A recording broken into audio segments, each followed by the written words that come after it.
Hi doctor Gopika. Hi, പറ doctor. നിങ്ങളുടെ surgery കഴിഞ്ഞല്ലോ. അത് ഡോക്ടറാണ് ചെയ്തത്. ഞങ്ങൾ രണ്ടുപേരും സർജറി ഒരുമിച്ച് ചെയ്തിട്ട് ഗിന്നസ് ബുക്ക് ചെയ്യരുത്. ഗിന്നസ് റെക്കോർഡ് കിട്ടില്ല ഡോക്ടർക്ക്. അതെ, പക്ഷേ ചെറിയൊരു പ്രശ്നമുണ്ട്. എന്ത് പ്രശ്നം?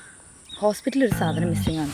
മിസ്സിംഗ് എന്തെങ്കിലും ആണെന്നുണ്ടെങ്കിൽ ഇയാളെടുത്തായിരിക്കും. എടാ നിർത്തറ ഡോക്ടറെ, എനിക്കത്ര ഗതി കേടുന്നില്ല. അത് ശരി. എന്നിട്ട് ഓപ്പറേഷൻ തിയേറ്ററിൽ കൈ എടുക്കാൻ പറ്റിയ സോപ്പ് ഞാൻ നിന്റെ കുളിമുറി കണ്ടതോ? അപ്പൊ നീ എന്തിനാ എന്റെ കുളിമുറിക്കരുത്? ആരോട് ചെയ്യണം എന്റെ കുളിമുറിക്കരുത്? കുളിമുറി കയറിയതല്ല, നിന്റെ ഭാര്യ മീൻ മേടിക്കാൻ വന്നപ്പം എനിക്ക് സുഗന്ധം കിട്ടിയതാ. സുഗന്ധം? എന്താ പോലീസായ പോലും ഇവനെ പോലെ മണം പിടിക്കൂല. ഡോക്ടറെ, ഇവൻ എന്റെ ഭാര്യയുടെ കുളിസിയും കാണാൻ കരുതാണ്. അയ്യേ, കുളിസിയും കാണാൻ കയറിയ പറ്റേ മോതല്. എന്താടാ എന്ത് നീ അങ്ങനെ വലിയ നല്ല പിള്ളേ ഞാൻ വേണ്ട. അങ്ങനെ പലതും ഒളിക്കും പറയാനുണ്ട്.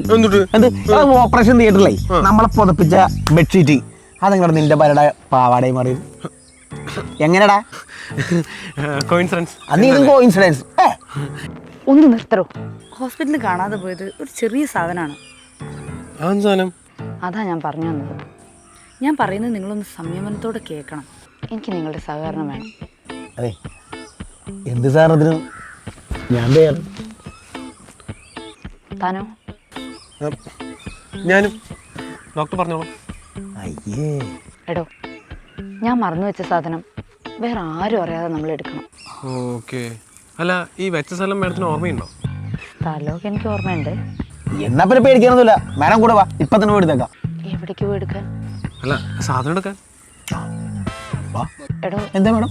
അത്ര വലിയ സാധനമൊന്നുമല്ല. ഞാൻ മറന്നു വെച്ചത് ഒരു കുഞ്ഞു കത്രികയാടോ. കുഞ്ഞി കത്രികയാണ്. ഇപ്പൊ തന്നെ എടുത്തേക്കാം. വാ. അല്ല, വെച്ച സ്ഥലം മാഡത്തിന് ഓർമ്മയുണ്ടോ? സ്ഥലമൊക്കെ ഓർമ്മയുണ്ട്. അത് നിങ്ങളുടെ ആരുടെയോ വയറ്റിലുണ്ട്. എനിക്ക് വെറും 2 മണിക്കൂർ തന്നാൽ മതി. അറിയോ? റെഡി?